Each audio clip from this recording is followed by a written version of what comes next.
those who cry out.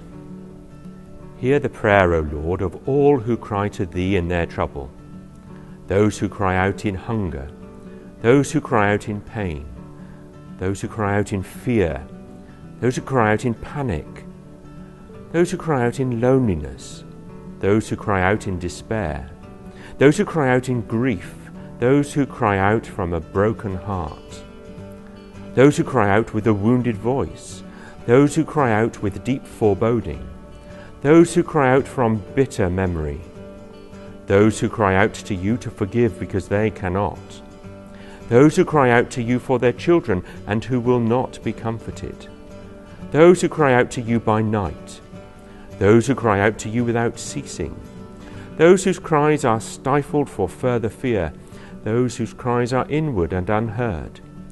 Hear the prayer, O Lord, of these and all others who cry out, and pour upon their wounds the healing balm of Your mercy.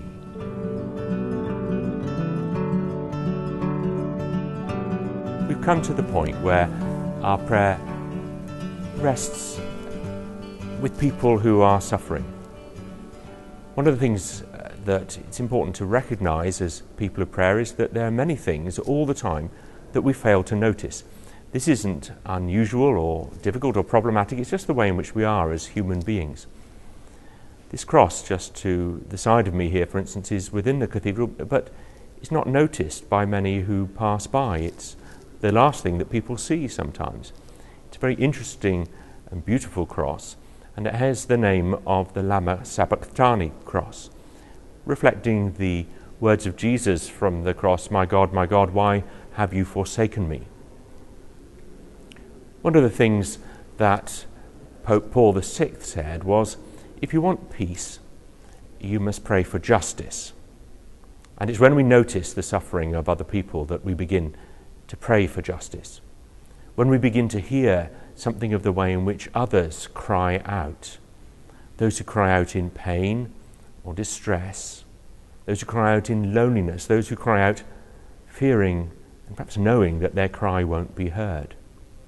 But this is difficult because when we begin to notice these prayers, it touches us, and it touches us in two ways. First, it touches our compassion. We feel with them. And secondly, it touches our anger. We feel for them. We want things to be different.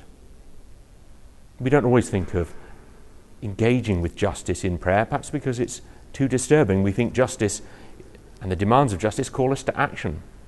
And of course, action should flow from all prayer.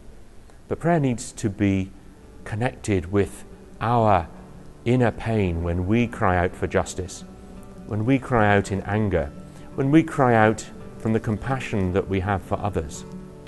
And the wonderful thing about it is that prayer is just the space to do this in. Prayer is where we are close to God, the God whose Son Jesus Christ cried out, and that was okay. So we can, in prayer, cry out with those who cry out.